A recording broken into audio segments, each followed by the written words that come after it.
It's hard to recognize the devil when his hand is on your shoulder. That's because a psychopath is just a person before he becomes a headline. You are now listening to The Infamous Ones, a true crime podcast hosted by Kay on Spotify. A podcast aimed to uncover and share the stories behind heinous and insane acts that have been overlooked or overshadowed by mainstream media, getting justice for the voices that can't speak.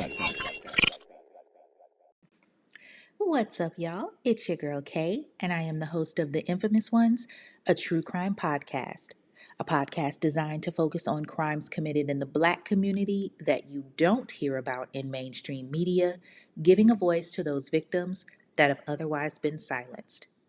Can y'all believe it has been a whole month and we've reached over 500 streams?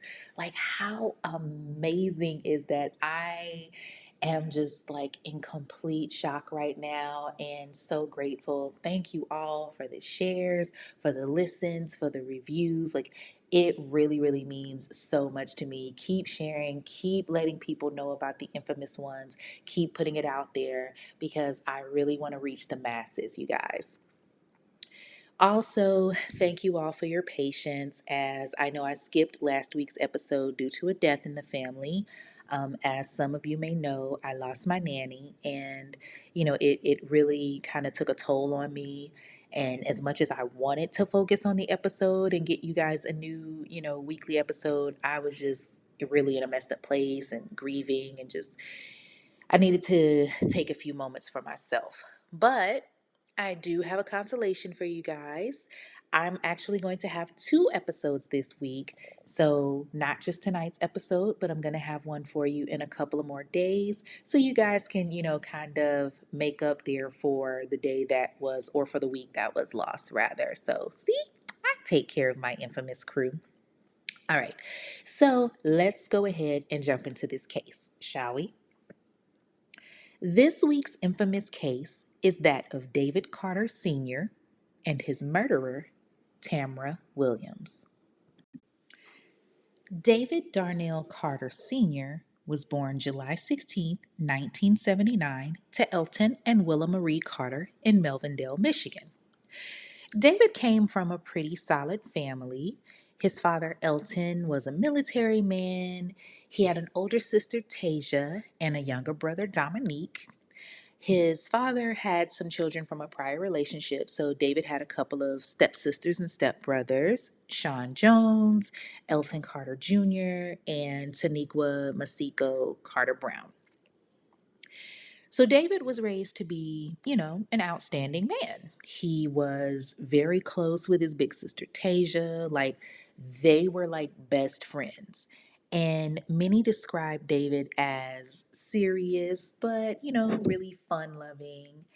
At 6'4" and 195 pounds, he was also a very attractive man. So, he always had the eye of the ladies. He always had women just flocking to him. And I mean, why would he not? 6'4", 195 pounds? I could see it. And as women, we love a tall, sexy man. And according to sources, David was definitely that. And honestly, I can relate because I love me a little tall piece of Hershey. Shout out to my own little personal Mr. Goodbar. Hey boo. So David had a lot of female friends and girlfriends, but it was Samia Connor that had his heart and eventually his son. Samia Connor and David met in 1999. Now, she was 19 at the time and he was 20. They kind of had one of those off again, on again relationships for like several years. But, like I said, the two shared a son who Samia named David Carter Jr. And, they had a really great relationship. And most importantly, they had a good friendship. Now, can I just say this? I am here for all of that. Like, this man, David, wasn't about the, typical baby daddy, baby mama drama, okay? Like, He could put aside the bullshit when they weren't together for the sake of their child. Like I'm talking about like going to games and cheering them on together, doing things together for their son. Like that is healthy co-parenting at its finest. And I applaud that man and Samia because listen, it is way too many niggas out here that act like once they are no longer in a relationship with their child's mother, they just, oh, I can't stand her. They act like they can't be in the same room as their child's mother. And in some cases, vice versa. Because women, y'all do it too with your baby daddies. I know as much as I hate to admit it, I can relate to that. So I love seeing that David and Samia had a genuine friendship and, could really peacefully co parent even when there were other individuals in the picture. So I'm going to always applaud that. Like that's freaking awesome to me. But getting a little sidetracked. So back to the case at hand. So even though Samia and David had their beautiful son and a great friendship and a great relationship, the relationship never really lasted. Like they would break up and then make up. And, this kind of went on until about 2014 when they decided to call it quits for good. So, David is pretty much doing his thing. He's being an excellent father to his son DJ. He's got a great friendship with his child's mother. He had a great job where he had been working at Magna Seeding Plant with his longtime friend Roger Davis. He volunteered with the Melvindale Junior Football League. He would stop by his parents' house and spend time with them, helping them out at the house with whatever they needed. He had even recently started his own clothing line, Lavish Habits Unlimited. Like, when in the hell did this man sleep? He was like the ultimate Renaissance man. Like, bro was doing everything. I don't know many men like that. Like that's amazing. I'm just wondering, did he have a clone? Like, did he ever sleep? Because that's a lot to do. But, despite all of that, David was missing one thing, which was companionship. And, you would think that it would be easy for someone like David because, here you have this attractive guy, and so many women are just, wanting to be with him. But David was never really the player type. He was the type of man that if he was with you, he was with you, like I mean, case in point, him and Samia, he's the faithful type of individual. So in March of 2018, he thought that, he had finally found that companionship when he was reunited with a former classmate, Tammy Williams. Tamra Renee Williams, known to everyone as Tammy, was born March 18th, 1979, also in Michigan. Now, remember, I told you guys that she and David were classmates. They both attended River Rouge High School in River Rouge, Michigan. Many describe Tamara as having the bubbly personality in school, but surprisingly, David and Tammy didn't really connect in high school. It was around the time that David had started dating Samia that Tammy had given birth to her twins, Atabia and Atiba. Now, for the most part, Tammy lived a pretty good life. She was a travel agent. She spent a lot of time with her family and friends.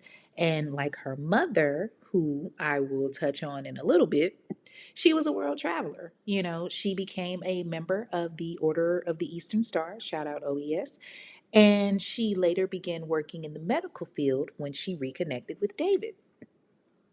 So in March of 2018, David and some of his friends headed to a birthday party for a friend of theirs, which happened to be a mutual friend of Tammy's as well.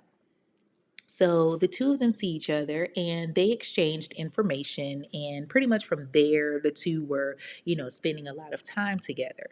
They started hanging out and just instantly became an item. Like, I love that part of the relationship when everything is so fresh. You're always wanting to be around each other. You can't get enough of each other. Eventually, they do start to get on your nerve. But, in the beginning, everything is just like so cutesy. I love it. David at one point thought that he was going to marry Tammy, but David's sister Tasia, yeah, she knew what it really was with Tammy. She wasn't feeling the two of them being together from jump. Like I know it's a lot of people out there that are probably thinking, oh, she just hating, or oh, she just jealous, or whatever. But listen to me when I say this, people.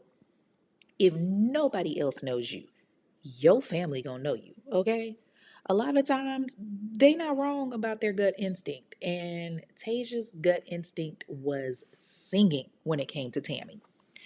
See, Tammy, although the woman that David was heavily committed to, was super obsessive.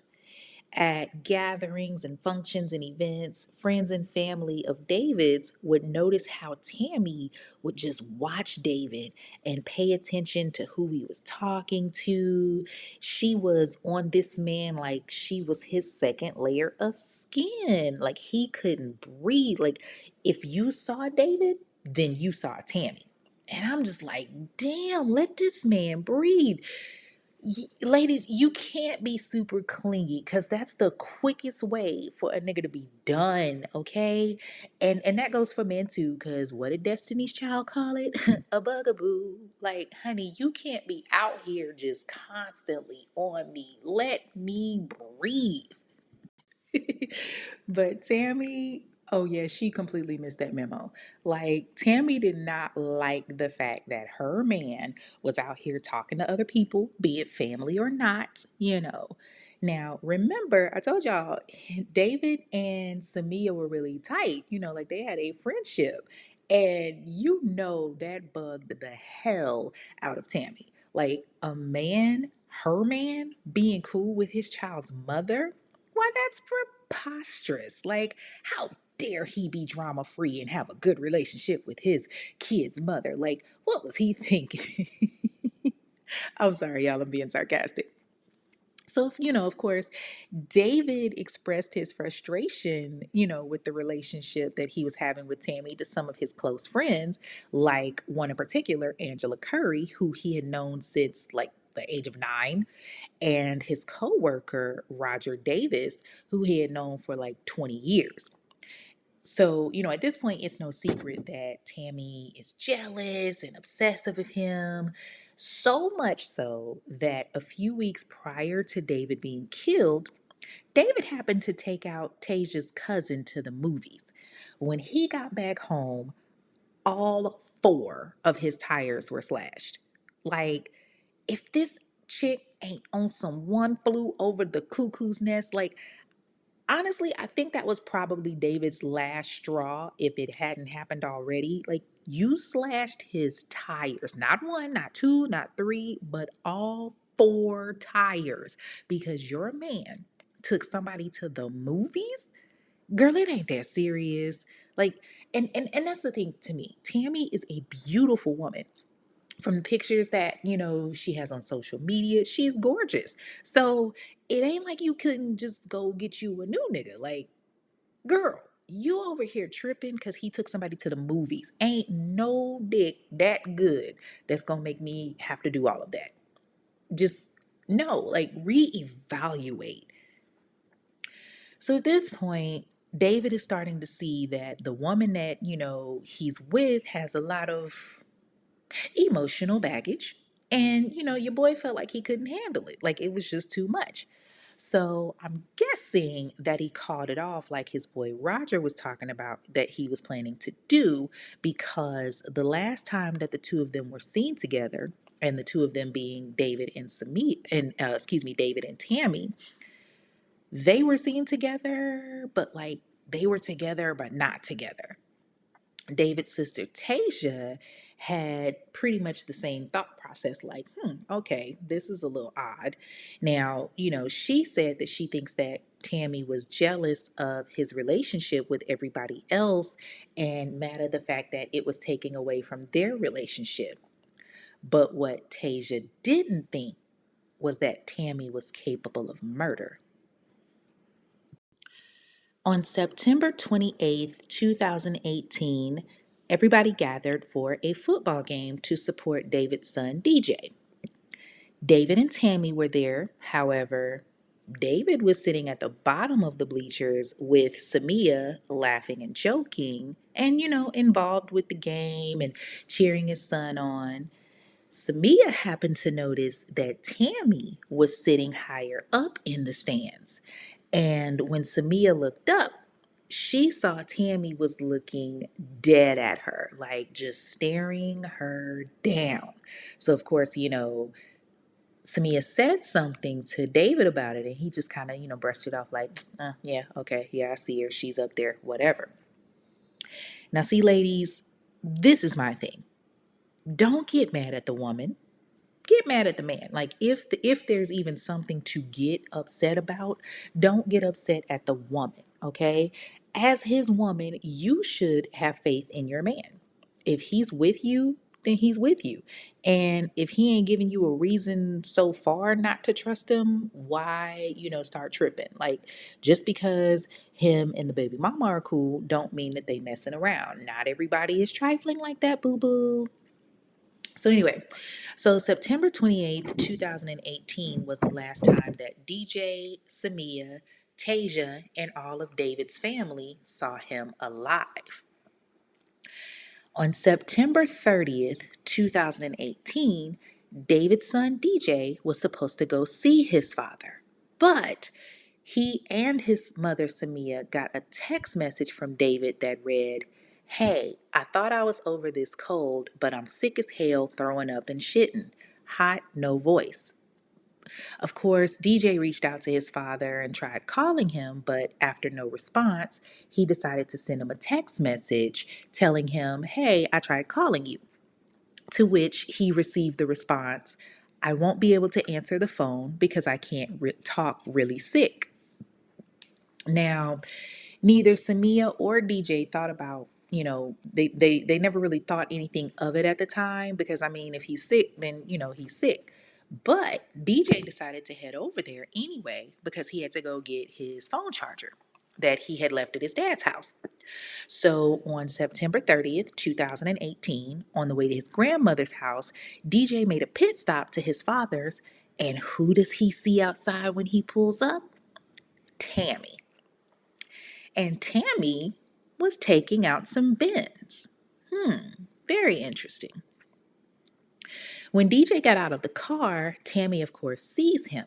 But strangely, she runs in the house and locks the door. I mean, like Usain Bolt runs in the house and locks the door, which is a bit weird seeing as how DJ has a key. Like, girl, it's his son. He's gonna have a key to his father's house. So DJ goes and unlocks the door, and Tammy's inside, and she's like, "Hey, what are you doing here?" And he tells her that, "Hey, I came to get my charger. Where's my pops at?" And she tells him, "Oh, well, yeah, he went for a walk." Are y'all thinking what I'm thinking? Yeah. How is he so sick and throwing up and shitting so bad and all of that, but he's going for a walk? And wouldn't DJ have passed him at some point coming into the complex if that was the case? Yeah. So this is where I start thinking, No, you done fucked up, right? No, no, no, no, no, no, no, no, no, no. You know you done fucked up, right? yeah. I know it's early on, y'all, but like this just it's not adding up to me. Like I know walking is healthy and all, but if I'm claiming that I'm sick and I'm shitting and all of that, like bruh, I'm about to be hugging the toilet. Like I am not gonna be thinking about, oh, let me go for a walk. Nope, I'm going to be hugging that toilet on the floor, co-tin man down, okay? Anyway, so DJ initially thought when she told him that he had gone for a walk to go check the bedroom because the bedroom door was closed. It's obvious that he didn't believe the bullshit story that she came up with. Like, I don't think anybody did, but something told him not to go look, and he was running late for his grandmother, so he kind of just, brushed it off and left. Now, it just so happens that day David was scheduled to work. So his longtime friend and coworker, Roger Davis, was a little concerned, like, this nigga didn't show up for work, and it's on a Sunday. They're supposed to be getting triple pay. Like, yeah, I'd be concerned too, because triple overtime, yeah, I'm definitely there before the doors open. And that's what Roger was expecting, because he knew his boy was, really looking forward to that extra fat check. So Roger found it a little odd that he wasn't there, but it wasn't until David missed 3 days of work in a row that Roger knew something was really wrong. So he decided to call David's sister, Tasia. Tuesday, October 2nd, 2018, Roger called Tasia and was like, hey, yo, what's up with your brother? Because I ain't heard from him, and, bro ain't been to work in the last 3 days. Like, what's good? Can you hit him up and, check on him? So, of course, Tasia's like, all right, bet, she's a little concerned hearing this. And she starts hitting up David's line, but no answer. So she and her husband Derek, they hop in the car and they head over to Gale Garden Apartments where David lived to see, what they could find out. When they got there, Tasia was instantly on alert, because not only was David's car in the parking lot, but his front door to his apartment was unlocked.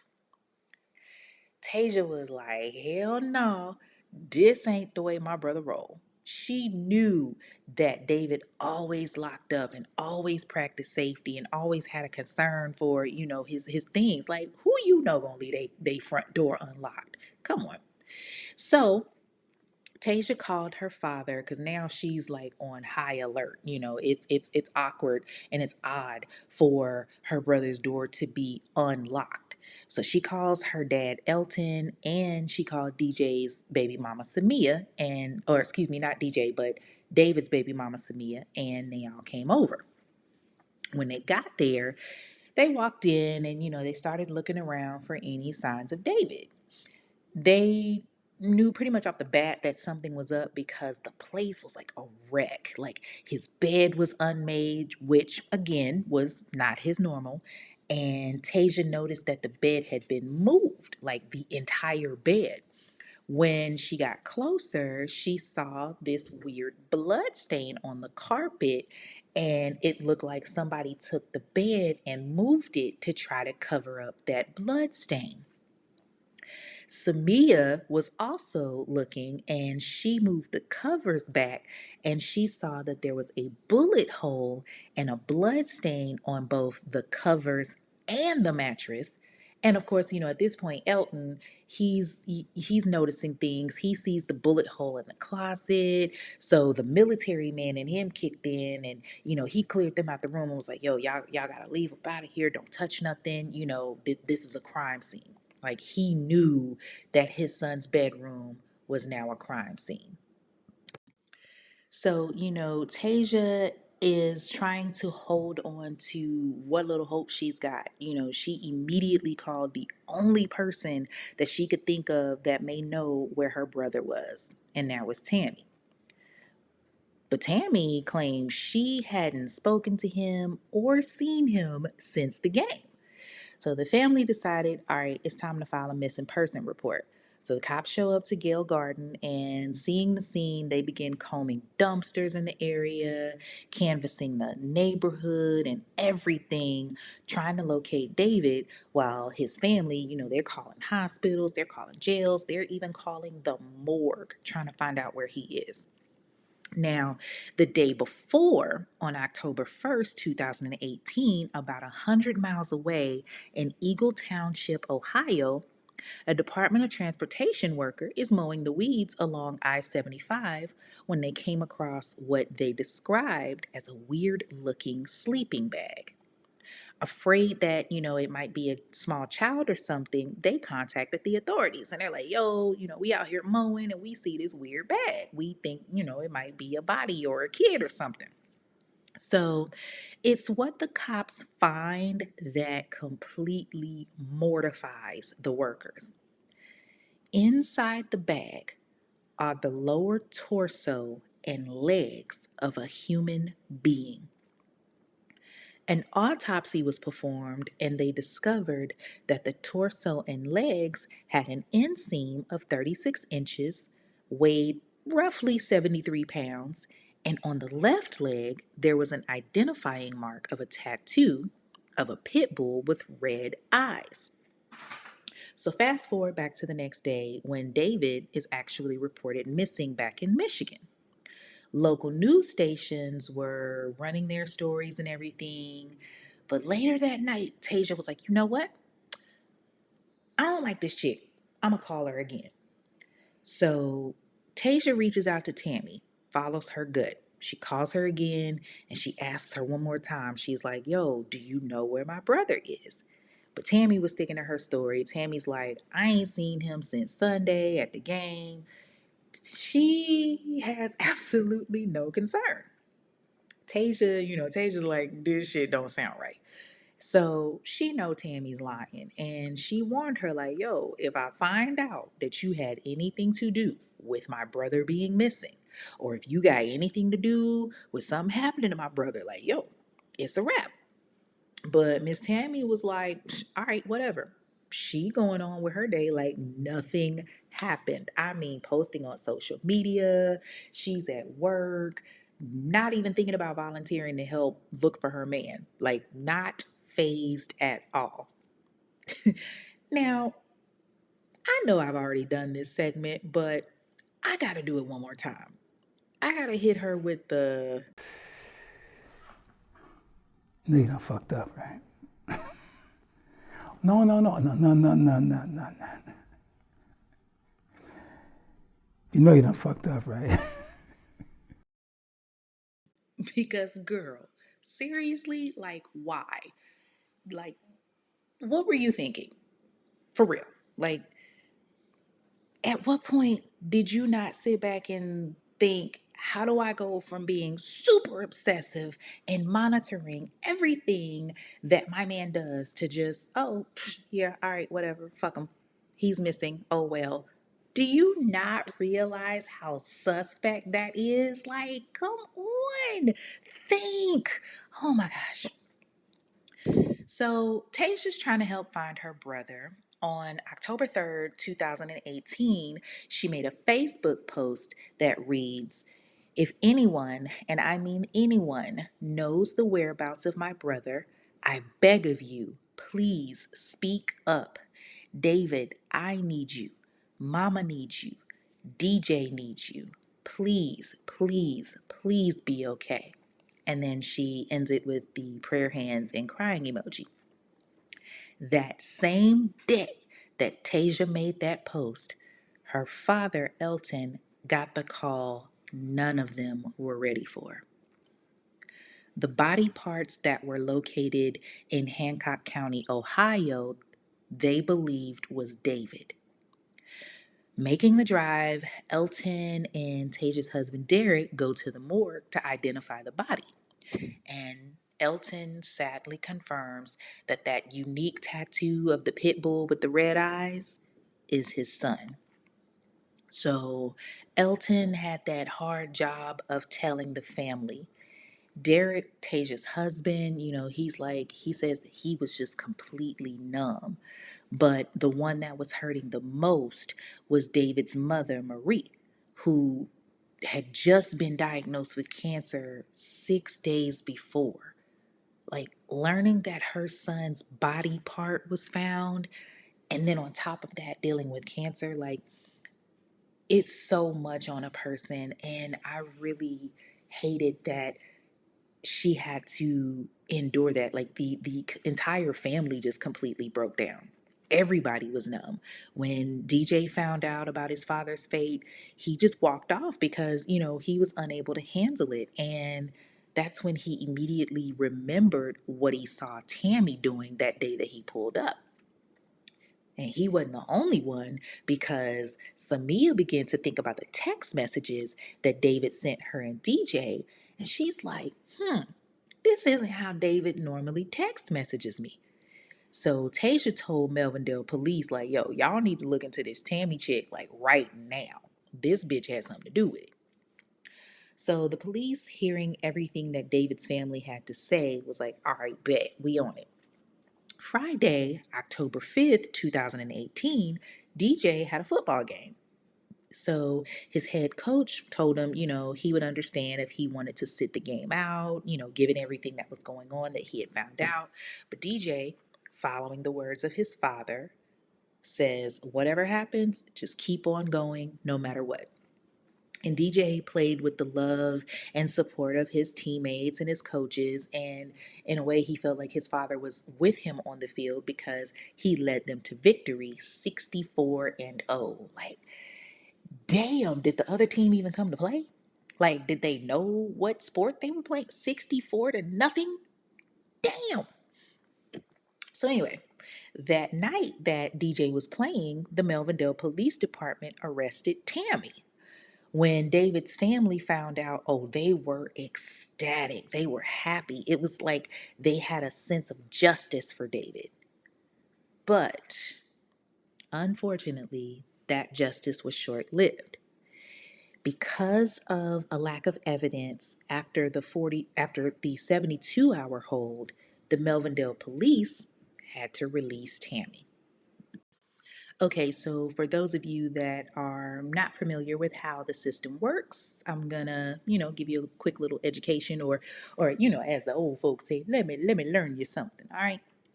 So there is a lot of circumstantial reasons to arrest Tammy. Although the police and David's family felt like Tammy was responsible because they did not have a whole body at this point, or a cause of death, or even a murder weapon for that fact, they had no choice but to release her pending an investigation.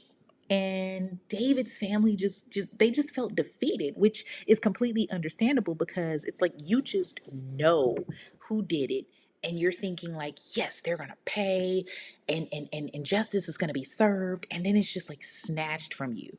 And when I looked at Tammy's mugshot, like, she just looked like she did not give a fuck. Like, she didn't care about being there at all. Like, she knew that she was getting off. And Tammy just left the police station, and well, I'll get into that in a few as well.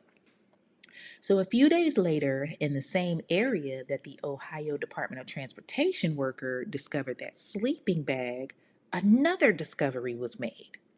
On October 10th, 2018, a black duffel bag was found, and inside of it was a human head enclosed in grocery bags, y'all, with the handles tied underneath the chin.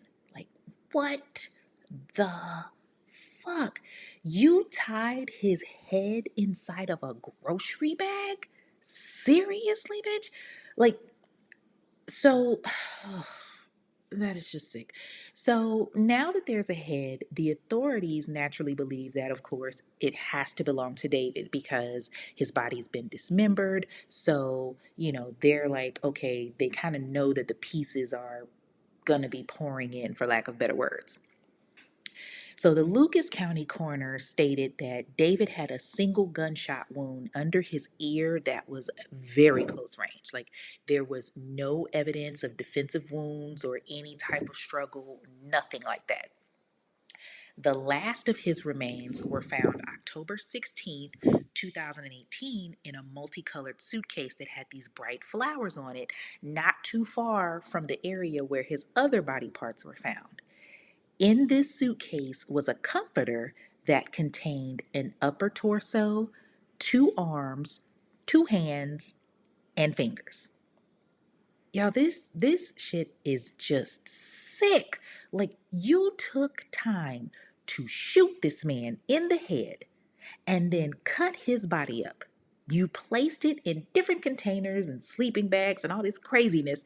You drove 100 miles with it and dumped it like it was just like nothing. Like, that is truly a psychopath, just like Tasia believes. And I 100% agree with that because that is the definition of premeditated at its finest. You are nuts. So now that the authorities had the whole body, they're able to really investigate. And this is when they learned something interesting. Not only was David shot in the head, but David had a high level of doxylamine in his bloodstream. And what is doxylamine, you ask? It's an antihistamine. And what does an antihistamine do? It makes you sleepy. It was also discovered that the dismemberment wasn't done with like a saw or anything like that. Nope. It was done with a regular old kitchen knife, which meant that she took her sweet time cutting his body up. All right, so here's what I'm thinking is what happened. I'm thinking Tammy, working in the health field as a nurse, knew exactly what to give David to knock him out. After all, she's only 5'5" at 190 pounds, and David is like 6'4". So she definitely was needing some help. So I'm thinking she got that doxylamine in his system, waited for him to go to sleep, shot him in the head, and then took her time cutting his body up because she knew that she couldn't drag him out of there like as a whole all at once. So she took her sweet time cutting his body up and putting it in the sleeping bag and the duffel bag and the mini suitcase and just tossed him on the side of the highway like he was trash before she went back to work. I think that when DJ came over to get his charger, that he happened to interrupt her killing his father. And low key, it is a blessing that he didn't go into that room because God only knows what she would have done to him. Like he very well could be dead too. She committed cold-blooded murder. So police now had enough to bring Tammy's ass in and charge her for real. But Tammy's like, nah, y'all ain't about to catch my ass. See ya. So the day that the authorities located the last of David's remains, Tammy skipped town. She was out. Even though the cops couldn't arrest her yet, they were damn sure keeping an eye on her this entire time. On October 16th, 2018, Tammy was seen in Ann Arbor, Michigan at a restaurant, just, enjoying a meal and drinks. She was then seen getting on a rickshaw and stayed at a hotel. Yes, y'all heard correct, a rickshaw. On October 18th, she took an Amtrak train to Chicago, Illinois, where she then took another train to Penn Station, New York, and checked herself into the Neptune Hotel. And she was bold too because she checked in with her real name and her real ID.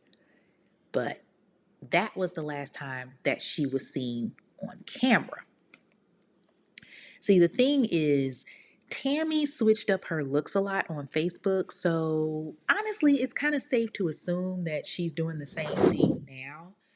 But she does have a very large rose tattoo on her arm that goes from like her shoulder to her elbow, which is kind of hard to cover up or miss. Now, Andrew Battersby of the U.S. Marshals Task Force in Detroit says somebody is helping her financially and also providing her with a roof, a place to stay. She just did not disappear. And I believe that. Remember that I mentioned Tammy's mother, Verdine Day, was a world traveler and that Tammy was like her mother? Well, in September of 2021, Verdine Day is indicted for what, you may ask? Embezzlement. Verdine was the former treasurer of the Detroit Firefighters Association, and she was indicted in September of 2021 in federal court for embezzling over $200,000 to pay for lavish vacations and cruises with her and her husband, Ron. She committed the fraud from 2015 to 2019, just stealing money that was supposed to be donated to the NAACP. Verdine used the Detroit Firefighters Association credit cards as her own personal credit cards, y'all, while she was the treasurer and even after she retired.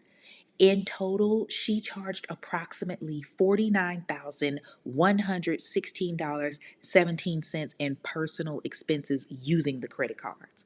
Her purchases on the credit cards included flights, hotel rooms, cruises, car insurance premiums, satellite and cable TV services, national and state park fees, and furniture. She would use the credit card to charge a $9,553 cruise with Royal Caribbean Cruise Lines in 2017. She used it again to pay for another Royal Caribbean cruise that was like $8,000 in 2019.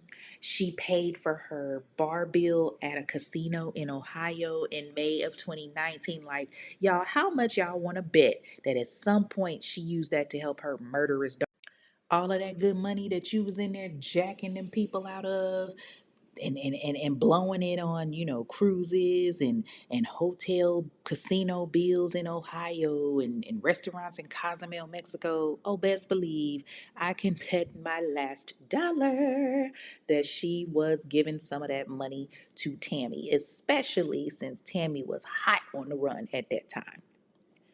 Now, of course, when authorities questioned Tammy's friends and family, they claimed they didn't know where she could have gone to. But I mean, did you really expect anything else? Like, yeah, I don't really see them just giving her up, like, hey, yeah, I know exactly where she is. Come on, I'll take you to her. Please.